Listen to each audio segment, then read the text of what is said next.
بسم الله الرحمن الرحیم. بسم الله الرحمن الرحیم. کتاب الطهاره. طهارت چې دا پاکۍ ته ویل کېږي او طهارت د په دوه قسمه ده. یو د طهارت البدن عن الانجاس والاحداث، بدن پاکول د هر قسمه ګندګونه، د هر قسمه پلیتونه او د ګندګیانو نه خپل بدن پاک ساتل، یو دا طهارت ده. او دویم طهارت چې دی هغه د طهارت القلب عن الرذائل، چې زړه چې دی دا د رذایلو نه پاک ساتل. نو گویا چې یو ظاهري طهارت دی او یو چې دی باطنی طهارت دی. نو کتاب الطهارت کې به موږ وایو د خیر سره د اودس د استنجا طریقې، صحیح ده، د استنجا متعلق چې څومره مسائل دي هغه به کې راځي. د هغې نه علاوه د اودس په حواله سره به ډېرې خبرې راځي، کوم اوبو باندې اودس کېږي، په کومونه کېږي، او اودس چې دی نو هغه به د هغې فرایض څو دي، کم کم دي، سنتونه پکې کم کم دي، صحیح، اودس په کم کم څیزونو باندې ماتېږي، صحیح ده. نو دا ټول مسایل به انشاءالله په دې کتاب الطهارت کې ذکر کېږي د خیر سره. هر حدیث کې به یو نه یو مسله راځي انشاءالله. نو دا ډېر اهم باب دی، یعنی د اوسه پورې خو مونږ د ایمان په حوالې سره احادیث وویې د خیره، بیا دغه شانتي د عذاب قبر په حوالې سره او د قیامت په حوالې سره، دغه شانتي د علم په حوالې سره. نو گویا چې اول د ایمان تذکرې وشوې چې د مسلمان لپاره د ټولو نه اولنی صرف ایمان دی. ایمان نه بغیر هیڅ هم د هیڅ څیز اعتبار نشته. که ډېر نیک اعمال کوي، که ډېر هر څه کوي، خو چې ایمان نه وي نو هیڅ فایده نشته. هندو ستړی خدای ناراضه. نو اول د ایمان محنت وشو په دې کتاب، بیا ورپسې چې کوم دی نو د عذاب تذکرې وشوې چې د انسان په زړه کې الله خوف او یره پیدا شي، د عبادت شوق او رغبت پیدا شي. د هغې نه بعد د علم بحث وشو چې د دې مسائلو د زده کولو شوق او رغبت په زړه کې پیدا شي. څومره احادیث د علم په حوالې سره شاته راغلي. یو حدیث مبارک کې رسول الله صلی الله علیه وسلم فرمایي، وایي څوک چې علم طلب کوي، علم زده کوي، صحیح ده، تاسو اوس ټول دلته ناست یم، ټول دلته ناست یو د علم په طلب کې ناست یو، مونږ د شرعي مسایلو د زده کولو دپاره ناست یو، دا د علم طلب دی. نو څوک چې د علم په طلب کې، نو رسول الله صلی الله علیه وسلم فرمایي دا داسې دی لکه د الله په لاره کې چې مجاهد، کالمجاهد فی سبیل الله، د الله په لاره کې چې جهاد کوي دا د هغه په شان دی. حتی یرجع، تر څو پورې چې دی واپس کور ته نه تللی، دی د الله په لاره کې دی، دی د الله په لاره کې دی. نو دا څومره عظیمه خوشخبري ده زموږ او ستاسو دپاره. الله دې موږ د دې اهل جوړ کړي. نو د علم طلب چې زموږ په زړه کې پیدا شي نو کتاب العلم یې راوړو. د هغې نه بعد چې دی کتاب الطهارت، اوس مسایل شروع شو، اوس عباداتو طرف ته راله. نو په عباداتو کې ظاهر خبره ده چې د منځ عبادت ته مثال په طور باندې، نو منځ بغیر د طهارت او د اودس نه کېږي، صحیح ده. منځ داسې دی لکه مشروط، او د هغې دپاره اودس داسې دی لکه شرط، او مشروط د شرط نه بغیر نه موجود کېږي، صحیح ده که نه. یا به داسې ووایو چې منځ موقوف دی په اودس باندې، اودس یې موقوف علی دی، چې اودس نه وي نو منځ نه کېږي، منځ نه کېږي. نو ځکه اول د اودس تذکرې شروع کړې، د طهارت تذکرې شروع کړې، او وروسته به ورپسې بیا عبادات شروع کېږي، منځ، روژه، زکات انشاءالله. نو کتاب الطهارت کې اولنی حدیث صاحب مشکات راوړی دی. عن ابي مالك الاشعري قال قال رسول الله صلى الله عليه وسلم، رسول الله صلى الله عليه وسلم فرمایي الطهور شطر الايمان، ایمان چې دی طهارت چې دی پاکي دا د ایمان حصه ده، یا نیم ایمان دی او یا د ایمان حصه ده، دواړه ټیک. نو چې نیم ایمان شو نو ما خو وی چې طهارت په دوه قسمه دی.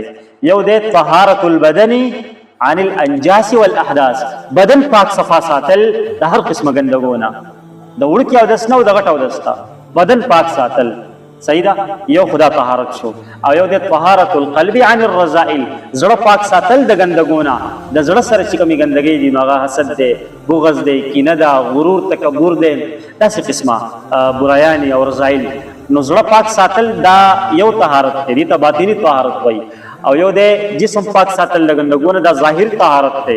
دلته خبره د ظاهري طهارت ته، نو ظاهري طهارت نیم ایمان شو. چې ورسره چې زړه هم صفا شي، باطني طهارت هم راشي، نو ایمان څه شو؟ پوره شو. صحیح ده کنه؟ نو ځکه الله نبی علیه الصلاۃ والسلام فرمایي چې صفایي چې دا طهارت چې دا نیم ایمان دی. او مخکې وایي والحمدلله تملأ الميزان، او دا الحمدلله دا کلمه چې دا دومره زورور او دومره وزنداره کلمه ده، تملأ الميزان چې دا تله ډکوي، دا تله د میزان ډکوي، دومره وزن لري. وسبحان الله والحمد لله تملأان، سبحان الله والحمد لله دا دواړه ډکوي. څه ډکوي؟ ما بین السماوات والارض، د ځمکې او د اسمانونو په منځ کې چې څومره فاصله ده دا ټول چې څومره خالي ځای دا ټول ډکوي. الحمدلله او سبحان الله دونه زور دی، دومره وزن لري. نو په ژبه ویل خو آسان دي که نه، خو ثواب یې دونه زیات دی، الله پې دونه خوشحالېږي. او والصلاة نور، او مونځ چې دی دا رڼا ده، نور دی. والصدقة برهان، او صدقه چې دی دا دلیل دی. والصبر ضیاء، او صبر چې دی دا رڼا ده. والقرآن حجة لك او عليك، او قرآن یا ستا دپاره حجت دی یا ستا خلاف حجت دی. یعنی چې د قرآن احکامات مونږ منو، قرآن تلاوت کو، د قرآن حقوق ادا کو، د قرآن په معنا مفهوم ځان پوه کو، قرآن باندې عمل کو، قرآن ځان ته مخې ته کېږو، او دا وګڼو چې دا زما استاد لپاره الله را لېږلی یو دستور دی، یو ضابطه حیات دی، او بیا په هغې باندې خپل ژوند تېرو، عمل پې کوو. صحیح ده؟ نو دا قرآن به د قیامت په ورځ زما استاد لپاره حجت یعنی ګواهي به ورکړي د حشر په میدان کې. څه به وایي؟ ګوره حدیث مبارک کې راځي، وایي دا قرآن به الله ته وایي چې ای ربي انی منعته الطعام، اے الله دا بنده ما د خوراک څښاک نه منع کړی و، دی ما د ډېرو خوبونو نه منع کړی و، د ډېرو محفلونو مجلسونو نه مې منع کړی و، دی به راغلی و ما ته به ناست و تلاوت دی. ډېر خلک زر وځي، څوک د موبایل په تادی کی، څوک د څوک د څه خیال دی ګپ شپ دپاره، څوک او تاسو الله منتخب کړی دلته کېناستې د الله کلام دا قرآن به الله تر قیامت پر ورځ وایي الله دا خلک ما د هر څه نه منع کړي وو، دی به راغلي وو ما ته به ناست وو، زما تلاوت به کوو، زما په معنا مفهوم به ځان پوهه کوو. ای الله شفعني فيه، نن د قیامت په ورځ باندې د دې په بنده په باره کې زما سفارش قبول کړه. الله ډېر غیرتي ذات دی که نه، چې قرآن کله سفارش وکړي که نه د قیامت په ورځ، وایي الله به سفارش قبول کړي. یو به بل څیز هم سفارش کوي د قیامت، اثر روژه به هم د قیامت په ورځ باندې د بنده لپاره سفارش کوي. نو ځکه د الله رسول فرمایي چې القرآن حجة لک، دا قرآن به ستا دپاره دلیل وي. نو که موږ یې قدر وکړو، موږ ځان ته مخې ته کېښودو، نو انشاءالله دا قرآن به زما او ستا دپاره هم په قبر کې هم په حشر کې سفارش کوي، الله ته به ولاړ وي. او که بې قدري هم وکړه نو بیا نبي علیه السلام فرمایي حجة علیک، دا به ستا خلاف حجت وي، ګواهي به ورکوي الله په مخ. الله ته وایي الله ته زما را قدري کړې وه، د زما بې قدري کړې وه، د قرآن درس به شروع شو، د به پرېښودو لاړو بغیر د ضرورت نه، بغیر د حاجت نه، خپل نورو کارونو ته او مشاغلو ته د دنیا هغې ته به ترجیح ورکړه په قرآن باندې.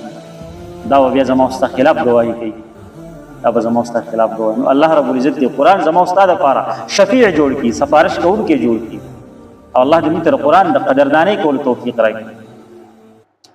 نبی علیہ السلام فرمایي چې القرآن حجة لک وعلیک، دا قرآن به یا ستا دپاره دلیل وي، حجت وي، یا به ستا خلاف دلیل وي. کل الناس یغدو، ټول خلک سبا کوي، ټول خلک سبا کوي. فبائع النفس، هر سړی خپل ځان خرڅوي، نو فمعتقها وموبقها، یا خپل ځان ازادوي او یا خپل ځان هلاک کوي. یعنې ټول خلک سهار کی او یا ماښام شي. نو ځینې خلک داسې چې هغه ځان د جهنم نه خلاص کړي، نیک اعمال وکړي، ښه کارونه وکړي، صحیح ده که نه، د الله په احکاماتو وچلېږي، دې ځان د جهنم نه خلاص کړي. او ځینې خلک داسې چې هغه ځان هلاک کړي، تباه برباد کړي، د جهنم خولې ته ځان بوځي. او دې حدیث مبارک کې دا خبرې وي. الله رب العزت دې ټولو ته د عمل کولو توفیق راکړي، د صفایي د طهارت ظاهري هم او باطني طهارت کې الله موږ ته توفیق نصیب کړي.